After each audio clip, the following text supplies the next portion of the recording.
Welcome to SciSpectrum Lab Essentials, your source for equipment, instrument, and consumables. You know the feeling, right?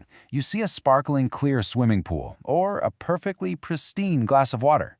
It looks clean, but that clarity, well, it isn't the whole story, is it?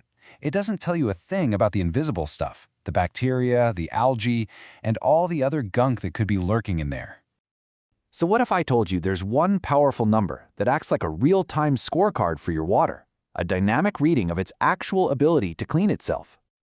Okay, it's time to pull back the curtain on this mystery number. It's called Oxidation-Reduction Potential. But yeah, let's just call it ORP. Much easier. So what is this ORP thing anyway? Well, in the simplest terms, it's a score for your water's cleaning power. See, on a microscopic level, cleaning is all about substances trading these tiny particles called electrons. And ORP measures the intensity of that trade. A higher positive ORP score means the water is way more aggressive at zapping contaminants. It's got some serious sanitizing power. Think of it like a microscopic battle. On one side, you have the oxidizers. These are your cleanup crew, things like chlorine and oxygen. As it says here, they're the electron takers, and they are always on the hunt. On the other side, you've got the reducers. These are the contaminants, the electron givers.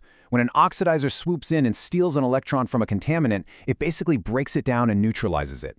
This constant battle, this back and forth exchange of electrons, is exactly what ORP is measuring. So how in the world do we actually measure this invisible fight? Well, we use a sensor, like the ones you see here.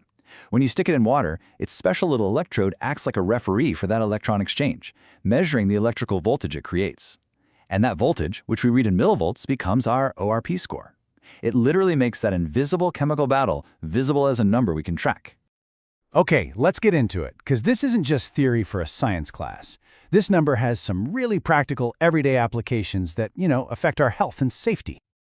Let's start with the water you drink. For water to be considered properly sanitized and safe, health organizations want to see an ORP reading of at least positive 650 millivolts. If it drops below that, the water's ability to kill off pathogens takes a serious nosedive.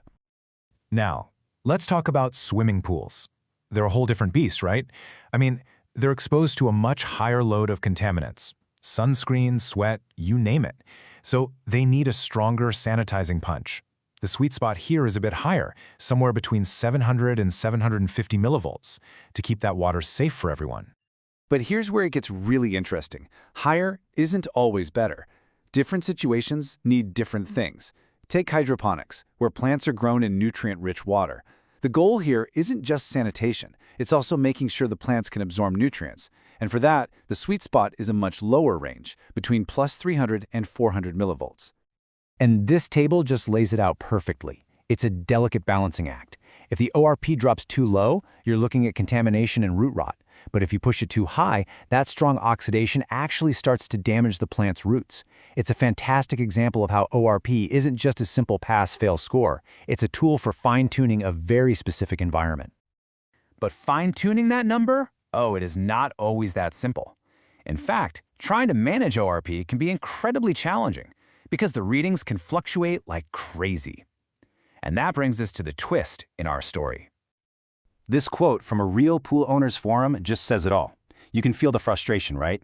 They're seeing their numbers swing wildly, even in a single day. This kind of instability is super confusing, and it leads to a really common misunderstanding about what ORP is even measuring. And this right here, this is the heart of the confusion. It's so important to get this.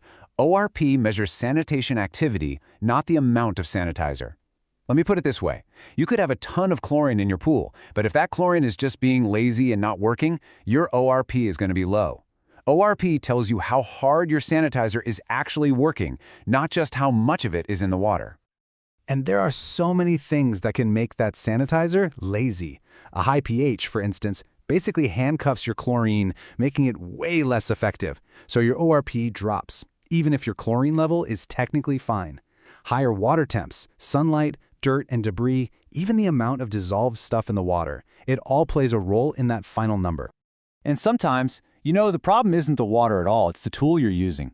These sensors are sensitive little instruments. If the probe gets dirty or it dries out or it's just old, it can give you completely bonkers readings. So before you start messing with your water chemistry, always make sure your meter itself is clean and calibrated.